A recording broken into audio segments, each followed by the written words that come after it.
Assalamualaikum warahmatullahi wabarakatuh. Nama saya Desya Tiara Anasya Putri, nomor absen 8 dari kelas 12 MIPA 4. Di sini saya akan menjelaskan mengenai pengaruh kemajuan iptek terhadap Negara Kesatuan Republik Indonesia. Pada abad ke-20, rekayasa teknologi yang dikembangkan oleh manusia terus mengalami kemajuan bahkan menuju kesempurnaan. Pada abad ini ditemukan beberapa alat yang sangat menunjang pada perkembangan dan kemajuan ilmu pengetahuan, seperti munculnya televisi, komputer, telepon, dan sebagainya. Selain itu, perkembangan teknologi transportasi juga semakin menunjukkan bahwa dunia ini tanpa batas.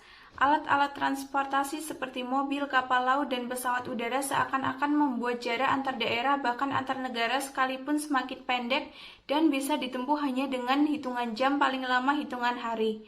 Hal tersebut menunjukkan bahwa kemajuan iptek sedang dinikmati oleh seluruh masyarakat dunia, termasuk masyarakat Indonesia.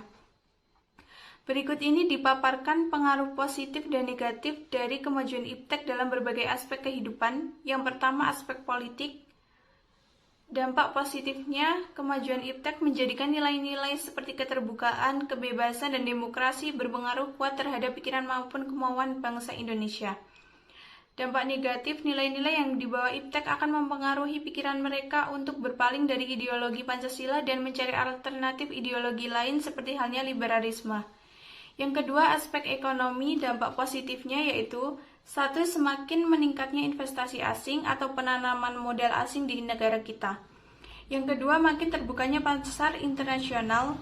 Yang ketiga, mendorong para pengusaha untuk meningkatkan efisiensi dan menghilangkan biaya tinggi.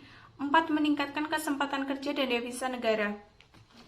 Dampak negatifnya yaitu: 1. Indonesia akan dibanjiri barang luar seiring adanya perdagangan bebas.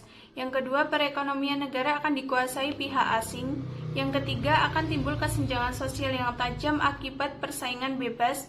4. Pemerintah hanya sebagai regulator pengaturan ekonomi yang mekanismenya ditentukan oleh pasar, dan lain sebagainya. Aspek sosial budaya. Dampak positifnya, kemajuan teknologi dan informasi yang ditandai dengan munculnya internet dan semakin canggihnya alat-alat komunikasi secara langsung telah mempermudah kita untuk memperoleh informasi dari belahan bumi lainnya. Selain itu juga dengan adanya informasi yang kita mencontoh untuk belajar banyak dari tata nilai sosial budaya, cara hidup, pola berpikir, maupun ilmu pengetahuan dan teknologi dari bangsa lain yang telah maju untuk kemajuan dan kesejahteraan kita. Dampak negatifnya yaitu: 1. Munculnya gaya hidup konsumtif. 2. Munculnya sifat hedonisme.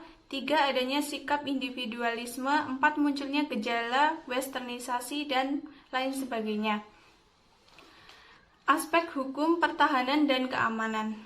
Pengaruh positifnya yaitu: 1. Makin menguatnya supremasi hukum, demokratisasi, dan tuntutan terhadap dilaksanakannya hak asasi manusia. 2. Menguatnya regulasi hukum dan pembuatan peraturan perundang-undangan yang memihak dan bermanfaat untuk kepentingan rakyat banyak. 3. Makin menguatnya tuntutan terhadap tugas-tugas penegak hukum yang lebih berprofesional, transparan, dan dapat dipertanggungjawabkan. Dampak negatifnya yaitu akan menimbulkan tindakan anarkis dari masyarakat yang dapat mengganggu stabilitas nasional, ketahanan nasional, bahkan persatuan dan kesatuan bangsa. Sekian yang dapat saya sampaikan. Apabila ada kesalahan, mohon maaf. Wassalamualaikum warahmatullahi wabarakatuh.